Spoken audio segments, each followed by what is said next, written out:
Hey guys, it's Kiiyon, and before we get to the interview with Alistair Overeem, I want to give a shout out to the undisputed members of my Patreon. They get the extra perk of a shout out before each video, but even the intro members get early access and video to the Kiiyon Kimura podcast. And as always, the money goes to charity. This month it was donated to the Ronald McDonald House charity in Toronto, and what they do is provide a home for families with seriously ill children who are undergoing treatment. This is a charity that me and the members have donated to many times, and I'm happy because it's a charity that many say positive things about.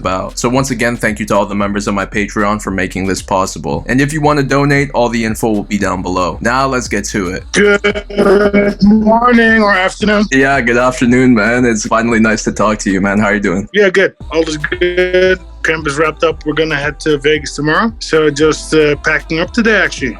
Relaxing and packing up. Perfect. Okay, well, basically I have 10 questions from my subscribers, 10 best questions that they asked you, and I'm gonna ask you them now, and you answer them to the best of your ability. Are you ready? Let's go. Let's do it. All right. Question number 1 is from Ryan Redfern. He asks, what made you start MMA? I was young at the time. I was like 12, 13 years old. Actually, it was a combination of factors. But initially, growing up, I already loved Hulk Hogan, the Ultimate Warrior, the WWE stuff. I had no idea it was fake. But there was always that wrestling, athletic thing going on, right? Like fighting and dominating. Then when I was like 12, 13, my brother took me to the gym. And it was not a choice. He said, you need to learn to defend yourself. And you need to have more discipline, so you're coming with me. So he made me come to the gym and like 2 times a week, 3 times a week, and I didn't like it at all because it's like, I was like a little skinny guy and all these big guys. In the beginning, it's a little bit scary. It was in Amsterdam. That's like a little bit far from our home. But then, in time, a year on or a year and a half on,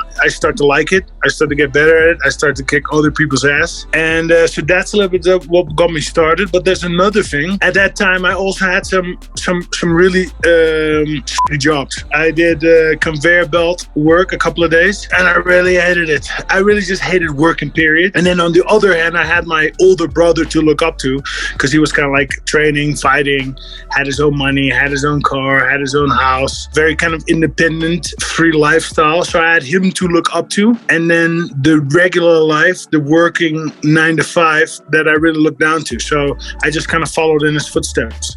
He also made me kind of. Yeah, and here we are, 28 years later. Let's move on to the next question. It's from Lucas Debro, and he asks, what was Pride like backstage? How was your relationship with other fighters, the press, and are there any funny stories that you have? Plenty of funny stories. It was such a different time back then. Pride was a beautiful show, right? Beautiful stage, beautiful entrances. Fans were crazy, awesome. Yeah, I was kind of okay with all the fighters. The Brazilians, not as much. They kind of kept to themselves. Their English was not all that great. They spoke Portuguese. They kind of kept a lot of their stuff. They kept it out of our sight. They kept the secret, the BJJ stuff. With the Americans, we got along very well. And it was cliques, right? Yeah, the Europeans were kind of clicked together, even though there were differences there. There were Americans. Americans were kind of good with everybody. There were the Japanese, who were kind of also a little bit to themselves because their English is not all that good. It was definitely a different time. Is there anything you miss about Japan? I miss the fans and the food. Amazing, awesome food, awesome fans. Very shy, right? They're crazy about you, but they approach you in a very humble way. So it's just kind of funny. It's kind of a unique experience. Imagine my career was there 11 years, 1990 to 2010 when I won the final. So that's like 11 and a half years. And I had more than over 70 trips to Japan. So it's like been a crazy experience. We'll move on to the next question. It's from Mike Hilton, and he asks, who earned the most respect from you during a fight? Did you ever make a friend because of a fight? Made a couple of friends. The biggest one I think that comes to bear is Sergey Karatanov. We fought twice. I got him in the first fight that was in 2006, and then he got me back in the rematch 2007, a year later. Afterwards, we became friends. He joined Team Golden Glory. We trained in Breda. He came over, and even now we're still friends. We see each other like once a year. He comes to Thailand, and we just hang out in Thailand. And yeah, very cool, very, very friendly. He was such a scary dude back in Pride, but now that I know him, he's such a friendly giant, right? So it's kind of funny. The next question is from Gizmos. Gizmos asks, what do you think is the highlight of your career? Well, I've had, in my opinion, several highlights. The Strikeforce title defenses in the tournament. The Grand Prix was a highlight because I became champion there, right? And it just elevated my career. Cannot forget the K1, of course. That was crucial. Different audience, top names. I'm beating them, ultimately culminating in the Grand Prix 2010 title. I still very proudly have that belt. We cannot forget the fight that got me into the K1, the Badr Hari fight, right? That was 2008, the Dynamite show. That I came in as a massive underdog, and we were actually going to do 2 fights. Somehow he agreed to do another MMA fight, but I kind of already knew this guy never trained MMA. This is going to be bullshit. He's never going to do that MMA fight. He's just trying to lure me in. So I'm going to knock him out in this K1 fight, and we don't have to do the rematch. So that was that got me into the K1. Cannot forget the Brock Lesnar fight, right? The UFC debut. Explosive debut. First round KO. Brock being a huge name in the States. So Igor Vovchanchyn and Vitor Belfort, 2 of my childhood heroes that I both fought and both beat in the Pride Lightweight Grand Prix. Verdum had a really good rivalry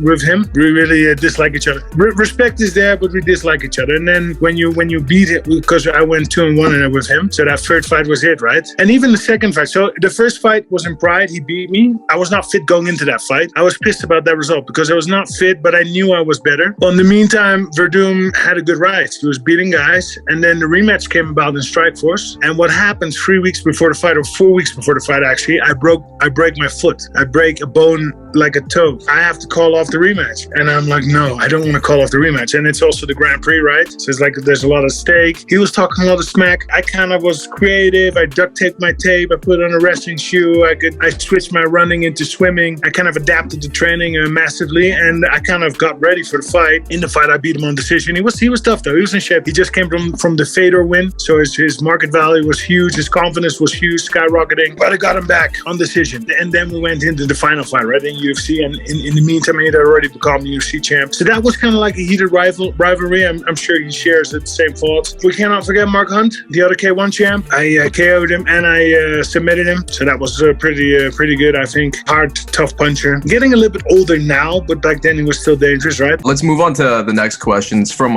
Decoy Octopus, and they ask, which fighter do you wish you fought but never did? Well, I was really gunning for the Fedor fight in 2009 and 2010. Both years he declined to fight me, and without a real clear reason. Even though I was Strikeforce champion, I was open to fighting Fedor, and he didn't want to fight me, so that was like a little bit weird. And that kind of actually pushed me also again towards the K1, because I'll go into that for a challenge. Yeah, and then that fight never materialized. Jonathan Johnny, he asks, if you could go back in time, what would you have done differently in your training and MMA career? I was always looking to improve my game, improve fight IQ. You know, how fast can you grow? How fast can you get more intelligent? So with that being said, I wouldn't change a thing, because I always had that mindset. I can look at my careers, the weaker moments. It was always due to lack of growth, lack of learning. And then once I switched that back on to maximum, then the wins came back. I wouldn't change a thing. I would just remind myself, listen, keep going, keep learning, keep creative, and keep grinding. Chester Pang asks, any active fighters that you would enjoy watching, and it can be from any combat sport? Well, I'm really a fan of UFC, which I wasn't really when I signed with the UFC, but I became a fan. I think the promotion is awesome. I think the fighters in all these different weight classes are just awesome. I learn looking at them, right? And then I'm talking about Conor McGregor, Dillashaw Shaw, Tony Ferguson,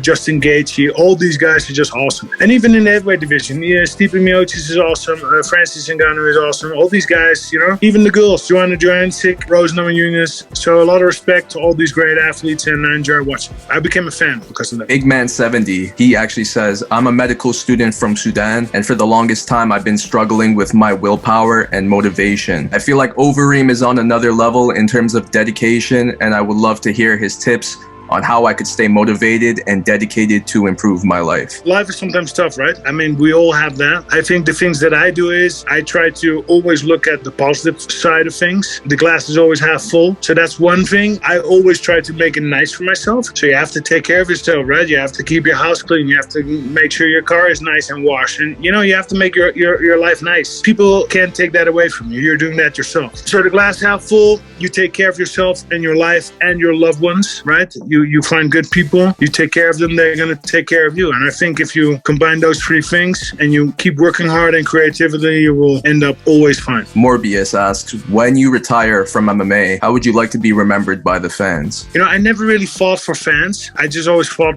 for myself. I like to do it. I like the adventure. I like trips to Japan. Now I'm living in the States. I'm traveling all over the world. Yeah, you have to do it because you want to do it, right? So I always did it for me. And how do you want to be remembered? Yeah, you know, I don't want to be rude, but I don't really give a damn. I'm just living my best life and I'm enjoying it, trying to stay in one piece. And yeah, what other people think of that, that's up to them to decide, with all due respect. Alistair, thank you so much for your time. I appreciate it so much. I wish you all the best. Thanks, man. Appreciate it. Appreciate your work. And yeah, I'll see you around, man. I'll see you online. Peace.